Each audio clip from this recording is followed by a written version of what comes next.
Hoy la clase de hoy es manejo de vía aérea en pacientes obesos. Bueno, primero, más que nada, hablar sobre un poco la obesidad y ver que la prevalencia de la enfermedad sigue un aumento exponencial. Es una enfermedad multisistémica que aumenta el riesgo de padecer otras.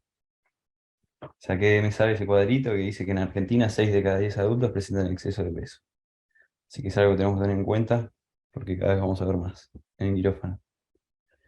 Acá está la clasificación de la Organización Mundial de la Salud, donde habla con el IMC, los diferentes grados de obesidad, de 25 a 29,9 sobrepeso, de 30 a 35 grado 1 obeso, de 35 a 40 grado 2, y mayor a 40 es el obeso mórbido grado 3, a partir de 50 son los super obesos y a partir de 60 son los super obesos. Hablar un poco de las consideraciones, que es fundamental una buena evaluación preoperatoria en los pacientes obesos, ya que suelen tener alteraciones anatómicas y fisiológicas que predisponen a una vida aérea difícil. Acá había en la clase que estaba adosada a la clase que me mandaron, hablaba de un paper, un metaanálisis que evaluaba un montón de casos, 45.000 casos analizados que hablaba, bueno, de intubaciones difíciles del 4,2 que no aumenta la probabilidad de no obesos mórbidos, pero sí aumentaba la ventilación por máscara facial. Entonces podemos ver diferentes factores asociados a ventilación por máscara facial difícil, que pueden ser mayor de 46, que sea de sexo masculino, un IMC mayor o igual a 40, Malampati tipo 3 o 4, y padecer el síndrome de apnea obstructivo del sueño. Y los otros factores asociados a intubación difícil, como ser mayor de 46, masculino, Malampati 3-4, y distancia anterior-mentoniana menor de 6 centímetros. Después había otra página de la Asociación Española de Anestesia que hablaba, creo que la incidencia de obesos es del 15,8 comparado con el 5,8 en la población normal.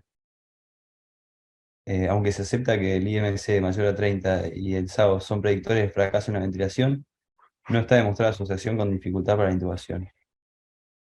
En cambio, en estudios que utilizan otros marcadores más objetivos, como la escala de intubación difícil, apoya el incremento de probabilidad de vida aérea dificultosa en obesos. Después hablaba este otro paper de predictores de vida aérea dificultosa, que en la mayoría, desde la laringoscopía hasta virar, hasta usar dispositivos supraglóticos, estaban incluidos la obesidad o el BMI mayor a 29. También decía que los pacientes obesos son más difíciles el FONA, que es el Front of Neck Airway Access, así que sí, también era un predictor de hacer una crico iba a ser más difícil. Eh, bueno, primero hablar un poco de lo que es el enfoque anatómico de los pacientes obesos. Como vemos en la figura de la derecha, los pacientes tienen aumento de grasa en la nuca, que esto en la nuca, en la espalda, en el cuello, que va a disminuir la movilidad cervical, en la faringe, que podemos ver cómo disminuye el calibre de la vía aérea para aumentar el tejido graso, y en estos pacientes generalmente también tienen una lengua grande que puede llegar a obstruir la vía aérea.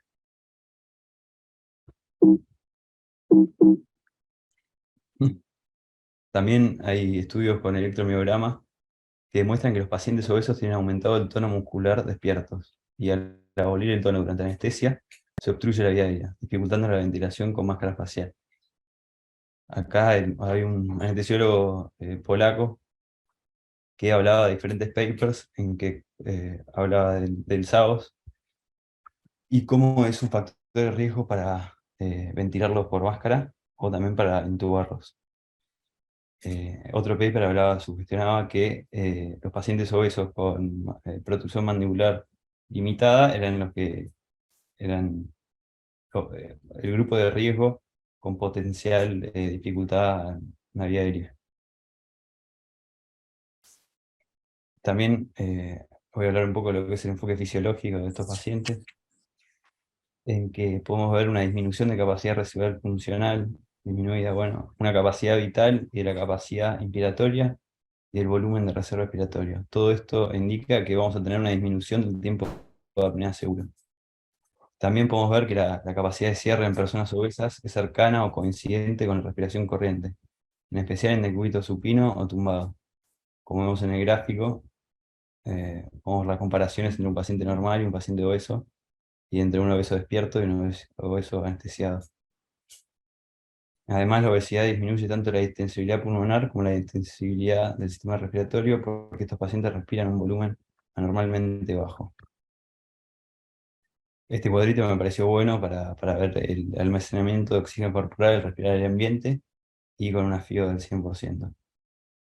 Como vemos, aumenta un montón el FIO del 100%, casi más que el doble, pero sin embargo, como podemos ver en el cuadro de la derecha, en un paciente obeso la saturación empieza a bajar mucho antes que en un paciente con peso normal.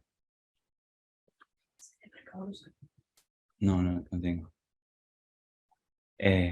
Bueno, una de las claves para la seguridad de vía aérea en obesos es conseguir un nivel adecuado de profundidad anestésica previo a la ventilación con mascarilla. El intento de ventilación de un paciente con anestesia superficial puede llevar a falsos diagnósticos de fallo de ventilación.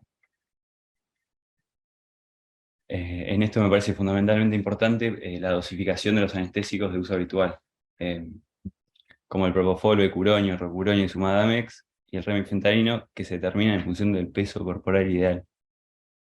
Pero es fundamental saber que la Suxi y el midazolam y el cisatracurio, como el fentanilo y el sulfentanilo, se calculan en función del peso corporal total. Y me parecía importante recalcar que más si hacemos una inducción con Suxi, a veces pesan más que 100 kilos y una ampolla no alcanza para relajarlos completamente. Y más si hacemos una precurarización, donde la dosis pasa de 1 miligramo kilo a 1,5.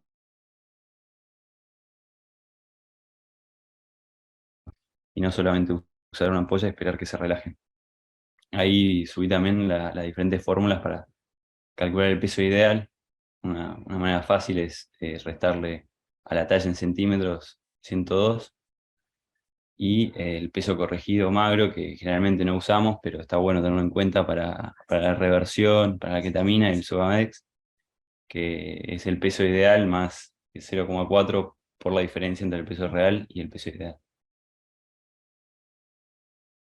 Bueno, viendo un poco todos los enfoques anatómicos y fisiológicos, arrancamos con la evaluación inicial, que es fundamental una buena anamnesis, incluyendo patologías previas, dentición, antecedentes quirúrgicos previos, para tener un panorama general y a qué vía aérea nos estamos enfrentando.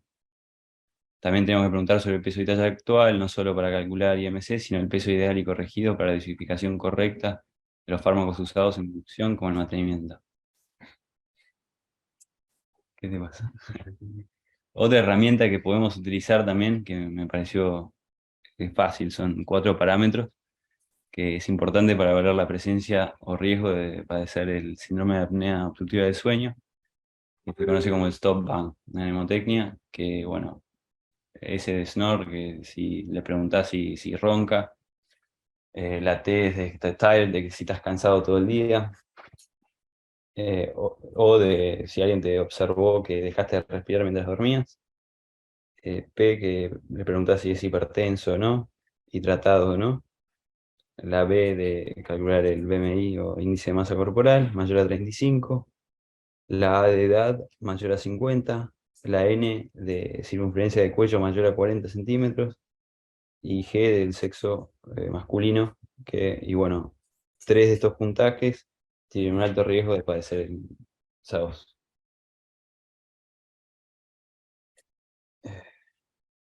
Bueno, después de la evaluación inicial de la anamnesis, es importante el examen físico, ya que un examen completo de las vías respiratorias implica examinar la cara, las mejillas, el grado de apertura de la boca, la presencia de vello facial, la puntuación de Mallampati, la distancia tiro-mentoniana, el rango de movimiento del cuello, el movimiento mandibular y la circunferencia del cuello.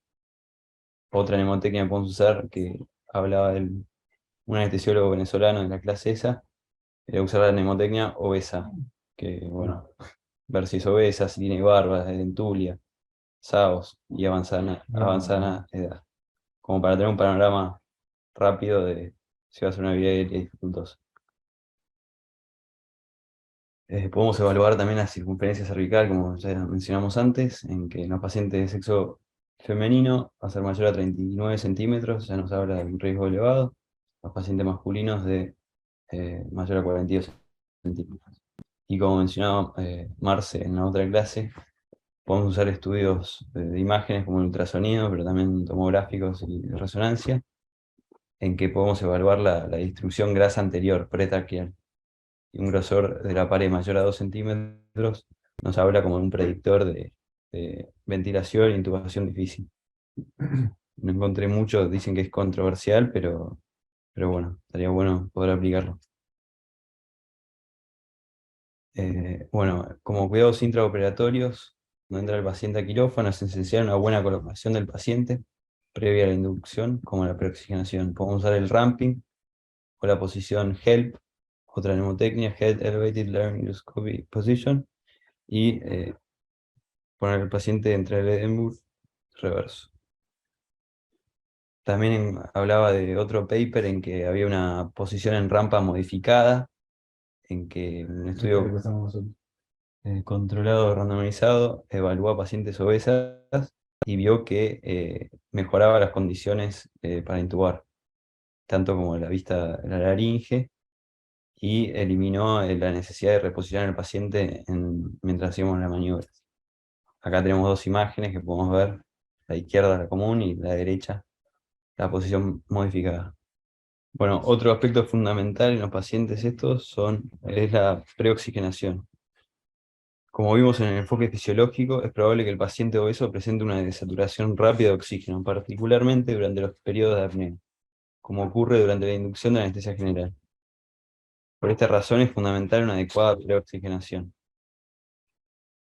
Bueno, acá me pareció bueno, ya habló Manu en la clase pasada un poco de esto, pero recalcar que en los pacientes obesos es muy importante, por lo que vimos antes, porque no, se debe evitar que las estructuras posteriores, faringias y lengua obstruyan el paso del gas. Esto lo podemos hacer con la elevación de la cabeza, la elevación del mentón, la subluxación del maxilar y con las cánulas nasofaringias orales, especialmente fundamental en obesos y pacientes que tienen SAOS. Tenemos diferentes métodos de preoxigenación y de nitrogenación. Esto habla un poco Manu la otra vez, pero está bueno repasarlo, que pueden ser de distintas maneras, pero me parecía importante recalcarlo de la oxigenación nasal de alto flujo. Hablaba de un paper en que aumentaba el periodo de apnea seguro mientras hacías la maniobra. O sea, aumentaba hasta casi 100 segundos el tiempo de apnea seguro. Y era un paper bastante completo, japonés. Eh, pero bueno, como se ve en la imagen, mientras lo están intubando, le están pasando con una cánula nasal alto flujo de oxígeno. Este otro paper también me pareció bueno, porque lo podríamos aplicar acá, sin tener que comprar nada, sino que con los tubos endotacleares pediátricos o lo que usamos en cabeza y cuello, 5 o 6, se lo pegás a la boca y puedes seguir mandando oxígeno mientras realizas la maniobra. Y se vio que aumentó el tiempo de apnea hasta casi 10 minutos, manteniendo la saturación de oxígeno en el 95%. Y es algo fácil que puedes reutilizar. Y bastante completo el paper también de la Asociación de Australia. Acá también un cuadrito de lo que es principalmente la oxigenación apneica, en que no o sea, aumentás el flujo de oxígeno, pero no hay cambio de dióxido de carbono, pero bueno, el cuerpo tiene otras maneras y buffers de eliminar este exceso de dióxido de carbono mientras aumentase el periodo seguro de apnea, mandando oxígeno al alvéolo. Lo que es fundamental igual en estos pacientes que tengan una vía aérea superior permeable, porque por más de que vos estés mandando oxígeno, si está obstruido, no va a llegar el oxígeno al alvéolo donde tiene que hacer el intercambio gaseoso.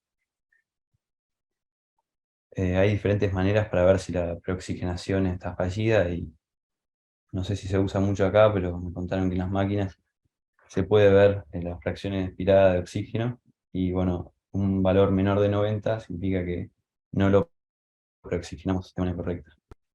Eh, Generalmente estos pacientes, como vimos antes, que tienen un calibre más chico y se suelen obstruir, debemos aumentar la presión media en la vía aérea. Y tenemos diferentes maneras de hacerlo. Una es con CPAP, 6 centímetros usando la válvula APL, pero después tenemos, es fundamental seguir con PIP para que no haya atelectasia de los alvéolos. Esto es importante porque también prolongan el tiempo de apnea. Otra manera también de usar el CPAP es máscaras faciales pediátricas, conectarlas al ventilador y usarla, y pegárselas, como vemos en la imagen, al- a la nariz del paciente y podemos seguir mandando oxígeno Sí. con presión positiva y aumentan el tiempo de apnea hasta casi 8 minutos. Hay un videito que está en la clase anterior que está bueno. Y todo esto mientras realizamos la maniobra laringoscópica. También estaba bueno entender que estos pacientes generalmente tienen Junts, como vimos en el enfoque fisiológico. eh, y bueno, entender también que en la preoxigenación lo que estamos haciendo también es nitrogenar, y esto aumenta las probabilidades de que el alvéolo se colapse. Pero bueno, estas atelectasias son reversibles y con maniobras de reclutamiento podríamos revertirlas fácilmente. Como para entender que, o sea, hay consecuencias de preoxigenar mucho al paciente.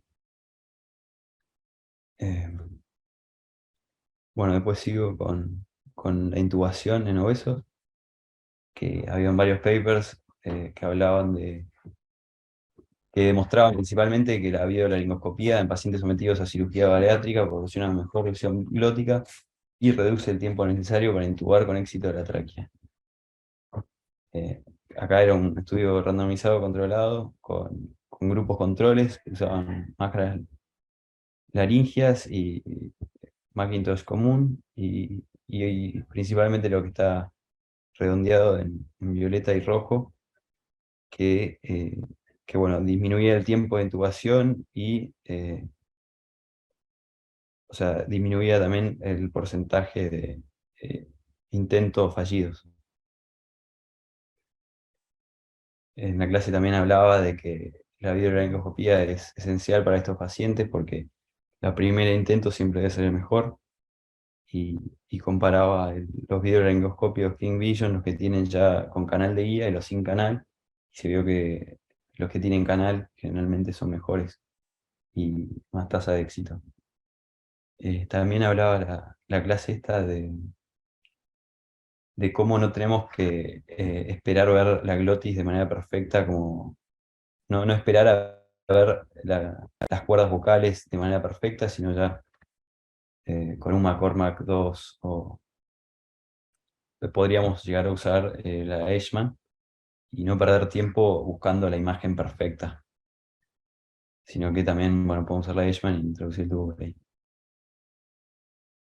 También habían otros papers de que en pacientes, como vimos antes, que capaz tienen antecedentes de intubaciones difíciles y ya sabemos que nos estamos enfrentando a un paciente que es difícil de intubar o ventilar, podríamos usar intubaciones vigiles, pero bueno, yo di una muy buena clase de intubaciones vigiles, pero bueno, no quería dejar de decirlo que se usa en pacientes obesos y, y que funcionan muy bien. También como para terminar, también recalcaban la importancia del periodo de extubación, en que es fundamental extubarlos en una posición de rampa también, por la misma función, sino, o sea, por lo mismo que explicamos antes, que cuando... Bueno, estos otros dos también papers que hablaban de la importancia del momento de extubar a los pacientes, en que tienen que tener los reflejos respiratorios y estar ventilando con buenos PT antes de extubarlos. Y se tienen que extubar siempre con el paciente despierto en posición sentada o de ramping. Principalmente en administraciones de sevoflurán y, y bueno, y BMI aumentados. Y bueno, también asegurarnos de que eh, no están relajados. Bueno, acá está la bibliografía, el Miller, y acá está el link si alguien lo quiere ver. Y ahí está la página de anestesiar que estaba bueno, que me ayudó para ordenarme un poco.